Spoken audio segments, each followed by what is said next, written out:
Right no సిద్దిపేటలో మాజీ మంత్రి హరీష్ రావు మాట్లాడుతున్నారు. లైవ్ లో చూద్దాం.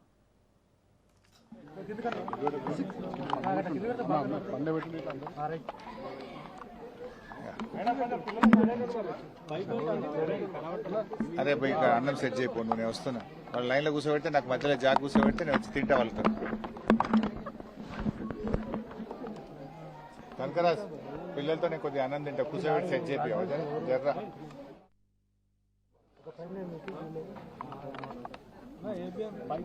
మధ్యలో కొద్ది జాగ పెడితే నేను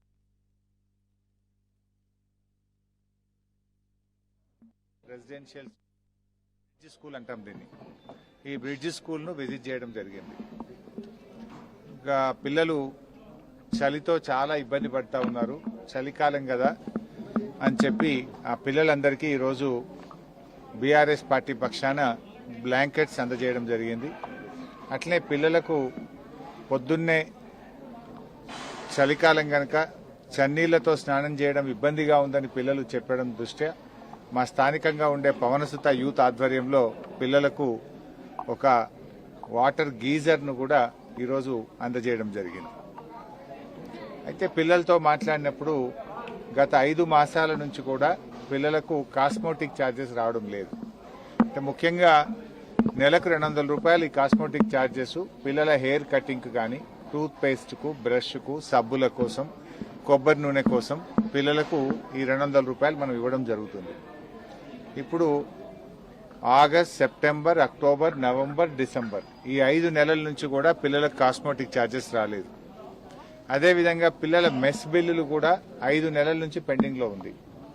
ఇక్కడ ఉద్యోగం చేస్తున్నటువంటి ఆ ఉద్యోగి పాపం బియ్యం కోసమైనా, సిలిండర్ల కోసమైనా, లేదా మెయింటెనెన్స్ కోసం చిన్న చిన్న ట్యూబ్ లైట్లు, ఫ్యాన్ల మెయింటెనెన్స్ కోసమైనా తన సొంత డబ్బుల నుంచి పెట్టాల్సినటువంటి పరిస్థితి ఏర్పడతా ఉంది.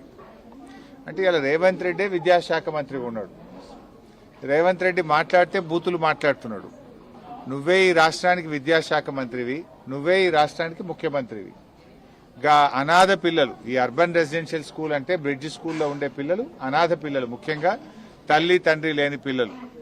ఈ అనాథ పిల్లలకు కడుపు నుండి అన్నం పెట్టే చేతనైతలేదా నీకు? ఈ అనాథ పిల్లలకు కాస్మోటిక్ ఛార్జెస్ ఇవ్వడం చేతనైతలేదా? మాటలు పెద్ద పెద్దగా మాట్లాడతావు కదా, నేను చెట్టుకు కట్టేసి లాగులో తొండలు జొరగొడితే అప్పుడు అర్థమవుతుంది నీకు. ఈ అనాథ పిల్లలకు కూడా అన్నం పెట్టని రేవంత్ రెడ్డిని కొరడా దెబ్బలు కొట్టినా తక్కువే, చెట్టుకు కట్టేసి లాగులో తొండలు జొరగొట్టినా తక్కువే. నీకే మాట్లాడొస్తుందా? మాకు మాట్లాడరాదా? నిన్న కేసీఆర్ గారు వచ్చి మన రాష్ట్రానికి నీళ్లలో అన్యాయం జరుగుతుందని, కేసీఆర్ గారు వచ్చి మహిళలకు మహాలక్ష్మి కింద 2500 ఇస్తా అన్నావు, ఇంకా ఎందుకు ఇవ్వలేదని, బాండ్ పేపర్ మీద రాసిచ్చి అవ్వాతాతలకు డిసెంబర్లోనే 4000 పెన్షన్ ఇస్తా అన్నావు. 2 ఏళ్లు అయింది. ఆనాడు బీఆర్ఎస్ గెలిచిన మొదటి క్యాబినెట్లోనే పింఛన్ 2000 చేస్తా అంటే బరాబర్ ఫస్ట్ క్యాబినెట్లో మొదటి నెలలోనే 2000 ఇచ్చినాం. నువ్వు 2 ఏళ్లు అయింది, 4000 ఎప్పుడు ఇస్తావు అని కేసీఆర్ గారు అన్నారు. నువ్వు మాట్లాడిన బూతులేంది, నువ్వు మాట్లాడిన మాటలేంది? నువ్వేమో విద్యాశాఖ మంత్రి, నేను ఉద్ధరిస్తా, నాకు విద్య మీద ప్రేమ, పేదలంటే ప్రేమ అన్నావు. ఏం ప్రేమ నీది? 4 నెలలకెళ్ళి మెస్ బిల్ ఇవ్వకపోవడం, 4 నెలల నుంచి కటింగ్కో, కొబ్బరి నూనెకో కాస్మోటిక్ ఛార్జెస్ ఇవ్వకపోవడం, ఇదేనా పిల్లల మీద నీకున్న ప్రేమ? అంటే నీకు తొండాల లాగులు జొరగొట్టాడు ఎవరు లేడనా నీ లాగులో? టైం వస్తుంది బిడ్డ, నువ్వేదో బిర్ర వీగుతున్నావు, అహంకారంతో కళ్ళు నెత్తికెక్కి మాట్లాడుతున్నావు. మళ్ళీ గెలుస్తా, 2/3 గెలుస్తా అని పెద్ద శపథాలు చేస్తున్నా అని మాట్లాడుతున్నావు. వెనకడ కూడా గిట్లే శపథం చేసినావు.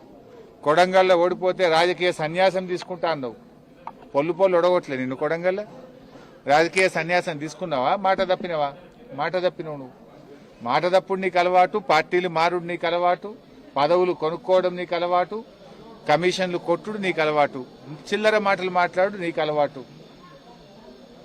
ఎందుకు ఈ పిచ్చి మాటలు మాట్లాడుతున్నావు? ఇలా పిల్లలకు ఓ బ్లాంకెట్ లేదు, వేడి నీళ్లు లేవు, కాస్మోటిక్ ఛార్జెస్ లేవు, 4 నెలలకెళ్ళి మెస్ బిల్లు లేదు. ఆ పిల్లల్ని ఇంత గోసపెడుతున్నావు. ఇది పాఠశాల విద్యాశాఖ మంత్రిగా నీ శాఖ కిందికే వస్తుంది. నీ శాఖలోనే ఇంత అధ్వానమైన పరిస్థితి ఉందంటే నేను అడిగేటోడు లేడనుకుంటున్నావా? నీ లాగులో తొండలు జొరగొట్టేటోడు లేడనుకుంటున్నావా? నీకే మాట్లాడొస్తుందా? మాకు మాట్లాడరాదా? మాట అనేది గౌరవం ఇచ్చిపుచ్చుకోవాలి.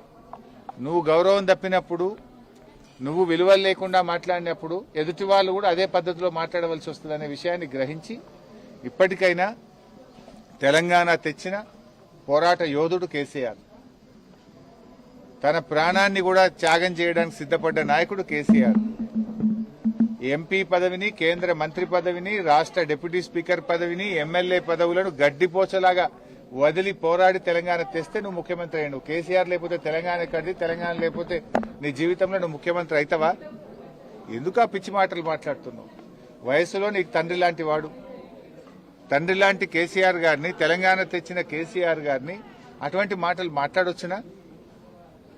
నువ్వు ఏ సందర్భంగా ఏం మాట్లాడాలో కూడా తెలియదా నీకు? కేసీఆర్ గారు అడిగిన ప్రశ్నలేంది, నువ్వు మాట్లాడిన మాటలేంది? ఆయన బేసిక్ ఇష్యూస్, రాష్ట్రానికి సంబంధించినటువంటి అత్యంత ప్రధానమైనటువంటి సమస్యల్ని కేసీఆర్ గారు లేవనెత్తారు. వాటికి సమాధానం చెప్పు. ఫార్మా సిటీ అనేది హైదరాబాద్లో కాలుష్యాన్ని తగ్గించడానికి, ముఖ్యంగా జీడిమెట్ల ప్రాంతంలో ఉండే పొల్యూషన్ ఇండస్ట్రీని ఇక్కడికి తరలించడానికి మేము ZLB జీరో లిక్విడ్ బేస్ తోని ఫార్మా సిటీని ఏర్పాటు చేసినాము. దానికి ఎన్విరాన్మెంట్ క్లియరెన్స్ తెచ్చినాము. దాన్ని నువ్వు రియల్ ఎస్టేట్ వ్యాపారం చేస్తున్నావు అన్నాడు. ఎందుకు చేస్తున్నావు? దాని గురించి సమాధానం చెప్పు. ఆనాడు నువ్వే కదా అడిగిపోయి ఈ ఫార్మా సిటీ వద్దు, రైతుల భూములు రైతులకు తిరిగిస్తా అని చెప్పినావు. నీది నోరా మోరా? ఈ రైతుల భూమి రైతులకు తిరిగన్నయ్యి. లేదు, కేసీఆర్ గారు ఆలోచన ప్రకారం ఫార్మా సిటీ అన్న పెట్టు. అది చెయ్యవు, ఇది చెయ్యవు, రియల్ ఎస్టేట్ వ్యాపారం చేస్తున్నావు. ఇలా తప్ప? మేము అడిగిన దాంట్లో, కేసీఆర్ గారు అడిగిన దాంట్లో తప్పున్నదా? ఫార్మా సిటీ పెట్టండి నిజం, రైతులకు భూములు వాపసు ఇయ్యండి నిజం, రియల్ ఎస్టేట్ వ్యాపారం చేస్తున్నది అంతకంటే నిజం. ఉన్న నిజాన్ని మాట్లాడితే ఈ చిల్లర మాటలు ఎందుకు మాట్లాడుతున్నావు? ఒక స్టేట్స్మెన్ లాగా, రాష్ట్ర సాధకుడిగా కేసీఆర్ మాట్లాడితే వీధి రౌడీలాగా నువ్వు మాట్లాడుతున్నావు, చిల్లర భాష మాట్లాడుతున్నావు. ప్రజలు నిన్ను ముఖ్యమంత్రిగా నీకు అవకాశం ఇచ్చింది ఈ చిల్లర మాటలు వినడానికా? చిల్లర మాటలు కాదు కదా, ఈ బడి పిల్లలకు బుక్కడి అన్నం పెట్టే తెలియలేదు నీకు? ఎప్పుడన్నా నువ్వు బడికి పోయి పిల్లలతో మాట్లాడితే కదా. ఇప్పుడు నేను ఈ పిల్లలు అనాథ పిల్లలు. ఇవాళ క్రిస్మస్ పండుగ రోజు ఈ అనాథ పిల్లల పరిస్థితి ఏంది? ఆ పిల్లలతో కలిసి భోజనం చేద్దామని నేను ఇక్కడికి వచ్చాను. ఆ పిల్లలకు కాస్మోటిక్ ఛార్జెస్ లేవు, 4 నెలలకెళ్ళి మెస్ బిల్లులు లేవు. కోడిగుడ్డు చూస్తే గోటి లెక్క ఉన్నది, అది గింతంతా. నువ్వు మాట్లాడుతావు ఓ గ్రీన్ ఛానల్, ఇప్పటి నుంచి గ్రీన్ ఛానల్లో పెట్టినా ఇక మొత్తం హాస్టల్లకు పైసలు బరాబర్ గ్రీన్ ఛానల్లో పడతాయా? నువ్వు పడ్డాయా గ్రీన్ ఛానల్లో? గ్రీన్ ఛానల్లో పడితే మరి 4 నెలలకెళ్ళి ఎందుకు పెండింగ్లు ఉన్నది? నీ మాటలు కోటలు దాటుతున్నాయి, చేతలు గడప దాటడం లేదు. నీవు కమిషన్లు ఇచ్చే 10%, 20% ఏమో బిల్లులు ఫైనాన్స్లు క్లియర్ అవుతున్నాయి. SC, ST, BC పిల్లల బిల్లులేమో క్లియర్ గా, ఎందుకంటే పిల్లలు కమిషన్లు ఇయ్యరనే కదా నీకు 20% కమిషన్ రాదు కదా పిల్లలకు కాస్మోటిక్ ఛార్జెస్ ఇస్తే.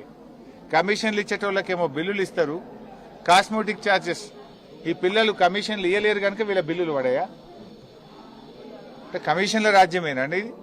నువ్వే చెప్పినావు కదా పోయినసారి, మేము హాస్టళ్ల బాట బట్టి, గురుకులాల బాట బట్టి పిల్లల ఇబ్బందులను మీ ప్రభుత్వం దృష్టికి తెస్తే నువ్వేం మాట్లాడినావు?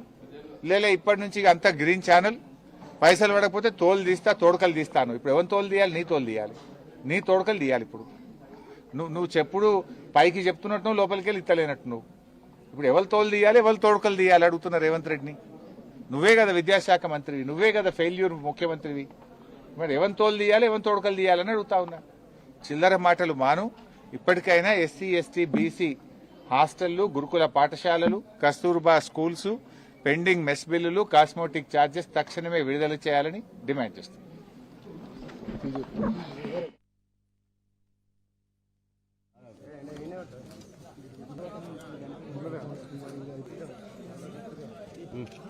జరుగు